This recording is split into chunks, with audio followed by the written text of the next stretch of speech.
안녕하세요. 2주 만에 우리 복음을 모르는 여러분들에게 복음을 전하고 성경 속의 성경 인물들을 소개하고 싶어서 또 성경 인물 탐험 대장 복음 파이터가 영과 육의 밥을 먹을 수 있는 식탁 앞에 앉아 봅니다. 반갑습니다. 코로나19 때문에 얼마나 수고가 많으십니까? 애쓰십니다. 그럼에도 불구하고 이렇게 영상으로 여러분들에게 무엇인가 전할 수 있다는 그 마음의 기쁨으로 이 자리에 앉았습니다. 자, 지난 영상에서 여인 삼총사 라합, 룻, 한나에 이어서 지난 영상에서 사무엘을 여러분들에게 소개해 드렸습니다. 오늘 18번째 영상인데요. 자, 오늘 동일하게 이렇게 시작하도록 하겠습니다.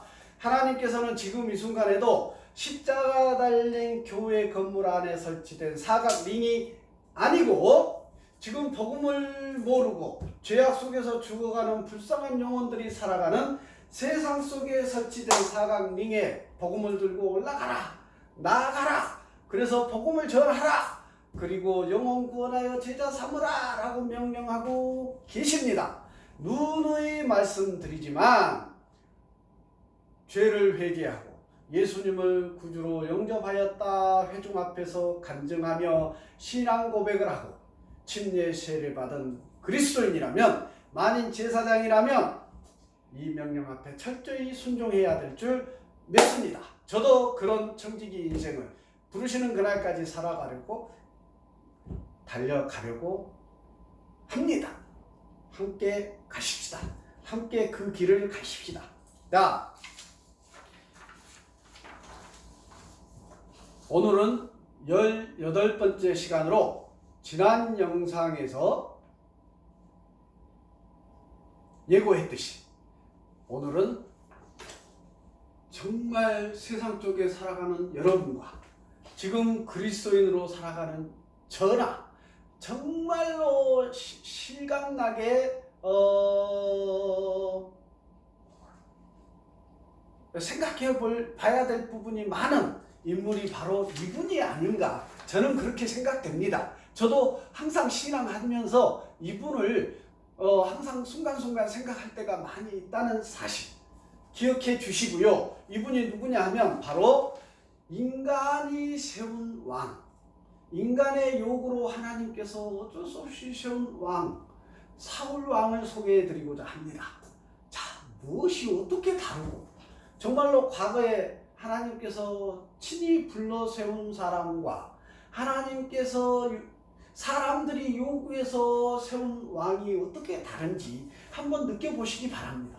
우리 신앙생활 할 때 항상 비교되고 우리가 항상 신앙을 체크해 봐야 할 부분들이 많이 나옵니다. 이 사울왕을 통해서. 자, 시작하겠습니다. 사울왕의 이름은 요청하다, 요구하다. 사람들이, 이스라엘 백성들이 요구해서 세운 왕입니다. 사울왕은.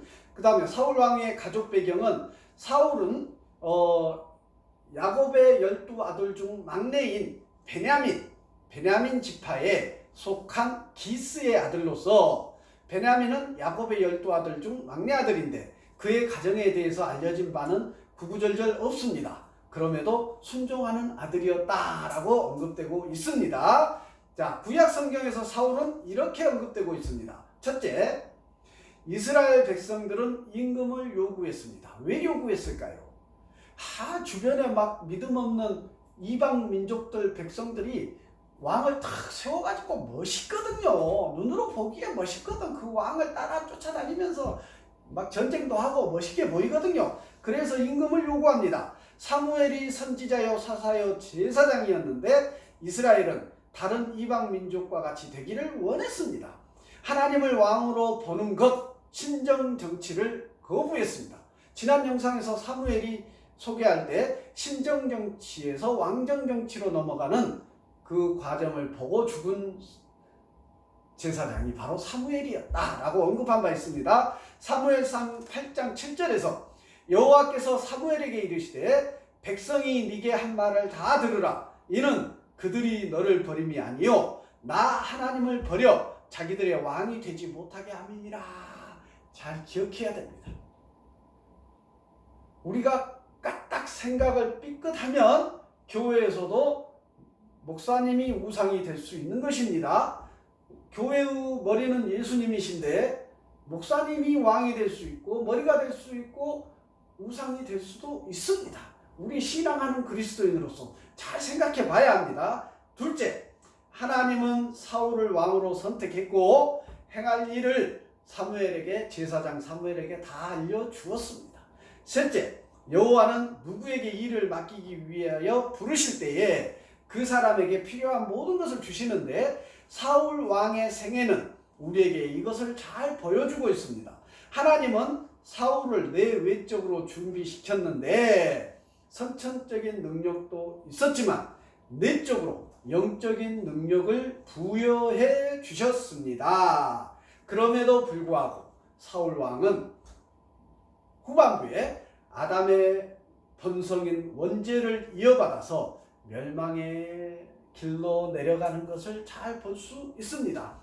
오늘날 부르심 받았다는 유명한 종들의 매스컴에 나오는 모습들을 한번 잘 보시기 바랍니다. 사무엘상 10장 6절에서 네게는 여호와의 영이 크게 임하리니 너도 그들과 함께 예언을 하고 변하여 새 사람이 되리라 하였는데 9절에서 그가 사무엘에게서 떠나려고 몸을 돌이킬 때에 하나님이 새 마음을 사울에게 주셨고 그날 그 징조가 다 사울에게 임하였습니다.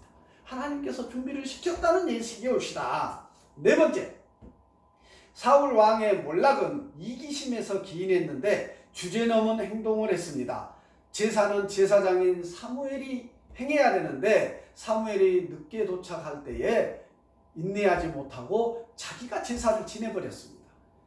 제사장 직분을 침해하는 죄, 인내하지 못한 죄를 범하게 되었고 하나님께서 아말렉 족속과 전쟁에서 다 멸절하고 쓸어버려라 했는데 순종하지 않았습니다.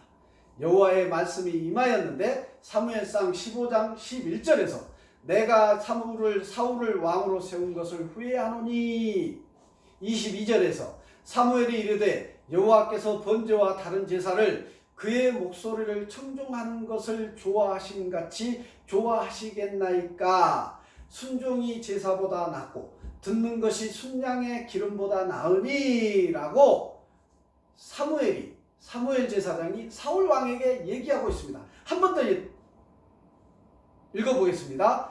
사무엘상 15장 22절에서 사무엘이 사울에게 이르되 여호와께서 번제와 다른 제사를 그의 목소리를 청종하는 것을 좋아하신 같이 좋아하시겠나이까. 순종이 제사보다 낫고 하나님의 말씀에 순종함이 예배하는 자리에 폼 잡고 앉는 것보다 낫다는 얘기옵시다. 듣는 것이 순양의 기름보다 낫도다. 하나님의 말씀을 잘 듣는 것이 내가 헌금을 많이 하고 재물을 많이 드리고 하는 것보다 낫다는 얘기를 지금 순종하지 않은 사울 왕에게 사무엘 제사장이 얘기하고 있는 얘기입니다. 다섯째, 사울은 광적으로 다윗 왕을 시기합니다. 말씀해 보면 다 나옵니다. 여섯째, 사울은 신접한 자에게로 마음이 기울어졌습니다. 이기주의, 교만, 권력남용, 시기 등이 도덕적 부패와 죄의 수렁으로 사울을 인도해 갑니다. 자, 이기주의에 빠지고 교만하고 권력을 남용하고 시기하는 마음이 강한 이런 리더들은 결국은 보십시오. 신접한 자에게 마음이 기울어진다고 하지 않습니까? 악한 영에게 사로잡히게 된다는 얘기옵시다. 오늘날 우리 그리스도인들도 부르심받은 목회자들도 잘 새겨들을 얘기옵시다. 교만함, 내가 우리 교회를 부흥시켰다라는 교만함. 그럴 때에 그 목회자들, 종들도 이 사울왕의 노년의 모습처럼 악한 영에 사로잡힐 수 있다는 사실 기억해야 합니다. 주의해야 합니다. 일곱째, 사울은 전쟁터에서 자신의 칼로 자살했는데 자기 우상과 자기 중심주의는 이스라엘의 초대 왕 사울을 사로잡아 정복하게 되었고 멸망의 길로 인도해 갔습니다. 우상 숭배와 자기 중심주의가 이렇게 위험합니다. 악한 영들이 잘 활용해 먹는 영역입니다. 그래서 이 사울 왕이 다윗에게 이렇게 고백합니다. 결국 사무엘상 26장 21절에서 내가 범죄했도다. 내가 어리석은 일을 했으니 대단히 잘못되었도다 라고 고백하게 됩니다. 자, 신약성경에서 사울은 첫째, 신약성경에서 이 사울을 언급하고 있는데 사도 바울이 언급합니다. 사울이 40년간 통치했다고 언급하게 됩니다. 사도행전 13장 21절에서 그 후에 그들이 왕을 구하거늘 하나님이 베냐민 지파 사람 기스의 아들 사울을 40년간 이스라엘 백성에게 주셨다가 이렇게 언급하고 있습니다. 두 번째, 신약성경의 사도 바울도 사울 왕과 같은 베냐민 지파에 속한 사람이었다는 사실 기억하십시오. 자, 사울 왕을 통해 오늘날 우리에게, 여러분과 저에게 전달되는 교훈은 이렇습니다. 첫째, 경건한 종이 되는 데는 좋은 가족 배경이나 외모의 멋짐 이상의 것이 요구됩니다. 외적, 육신적인 조건 이상의 영적인 것, 하나님의 말씀에 잘 오직 순종해 가는 것 중요합니다. 이게 더 중요합니다. 이런 것들이 요구되는 것입니다. 두 번째, 하나님의 말씀을 깨닫는 능력.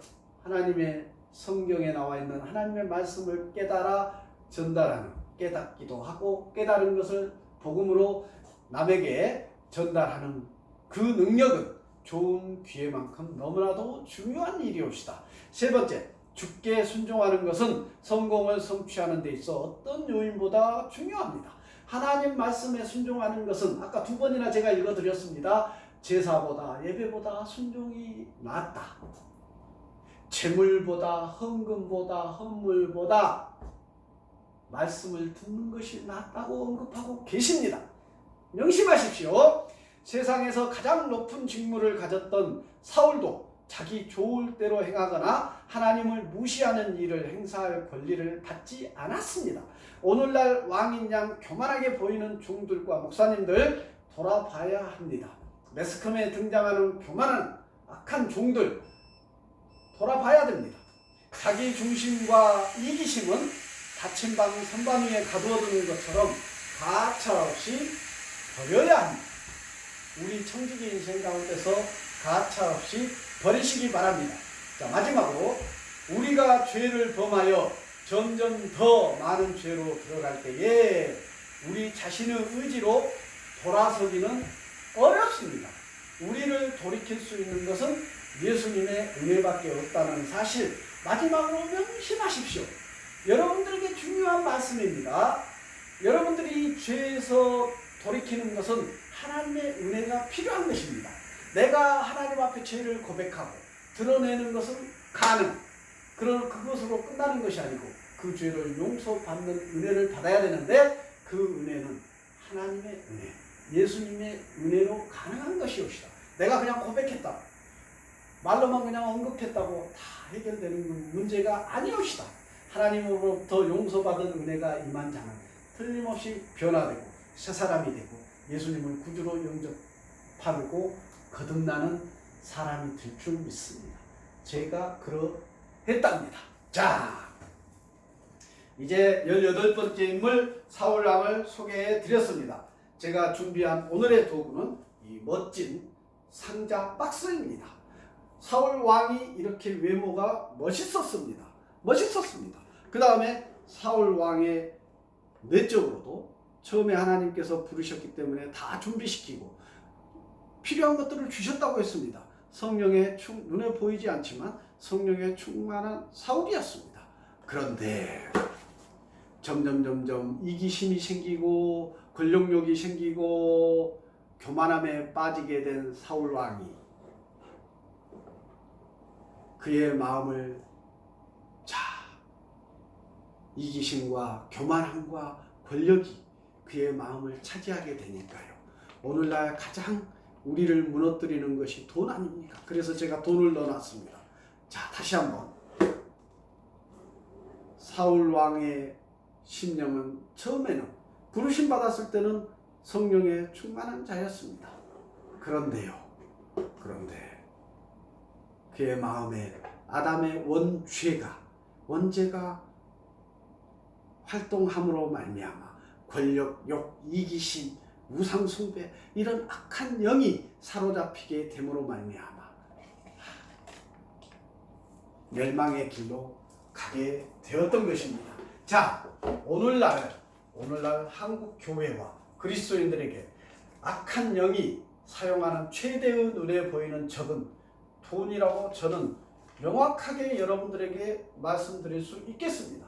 여러분들이 지금 세상 속에서 살아가면서 예수님을 품지 못하고 죄를 회개하지 못하고 교회에 나아가지 못하는 것도 다 결국은 돈 벌어야 되니까, 바쁘니까, 돈이 더 좋거든. 돈이 있으면 모든 게 해결될 것 같거든. 그러니까 그 마음 속에 그런 어떤 죄를 회개해야 되겠다, 하나님 앞에 나아가야 되겠다, 피조물로서 그런 마음이 생기지를 않는 것입니다. 돈이 나를 차지하고 있습니다. 교회도 마찬가지입니다. 교회도 돈이 왕노릇하고 그러는 순간 교회도 멸망할 줄 믿습니다. 개인도 마찬가지고 십자가 달린 건물도 망할 수밖에 없습니다. 그 건물의 주인이 돈이거든요. 사람이거든요. 그러면 멸망의 길로 갈 수밖에 없고요. 우리 개인도 제가 바로 성령께서 내주하시는 교회인데 나의 심령 가운데 중심에 돈이 자리 잡고 돈이 왕의 노릇하게 되면 멸망의 길로 갈 수밖에 없습니다. 여러분들 기억하십시오. 자, 마무리하겠습니다. 여러분들 죄를 회개하시고 하나님의 은혜를 구하십시오. 하나님의 은혜가 임하면 여러분들 마음 가운데 교회로 나아가고자 하는 마음이 생길 수밖에 없습니다. 죄를 회개하십시오. 예수님을 구주로 영접하십시오. 그리고 교회로 나아가십시오. 피조물로서 마땅히 행해야 할 예배의 자리, 제사의 자리에 나아가십시오. 하나님께서 종을 통해서 여러분들에게 사무엘 제사장을 통해서 사울왕에게 얘기하듯이 하나님으로부터 부르심 받은 종, 목회자들을 통해서 여러분들에게 메시지를, 필요한 메시지를 주실 줄 믿습니다. 그렇게 됨으로 말미암아 어렵지만 여러분들에게 깨닫게 하시고 그 말씀에 순종할 수밖에 없을 줄 믿습니다. 거듭난 자라면, 새 사람이 된 자라면, 하나님의 은혜로 그렇게 거듭난 자라면 그렇게 될 줄 믿습니다. 당연한 순서입니다. 말이 필요 없습니다. 나아가시기를, 하나님 앞에 나아가시기를, 창조주 하나님 앞에 피조물 여러분들 죄를 회개하시고 나아가십시오. 가서 듣고 판단하셔도 늦지 않습니다. 때가 가까웠습니다. 심판의 날이 다가오고 있습니다. 칼만 뽑으면 끝입니다. 속히 죄로부터 해방되는 여러분들 되시기를 간절히 소망합니다. 마치겠습니다.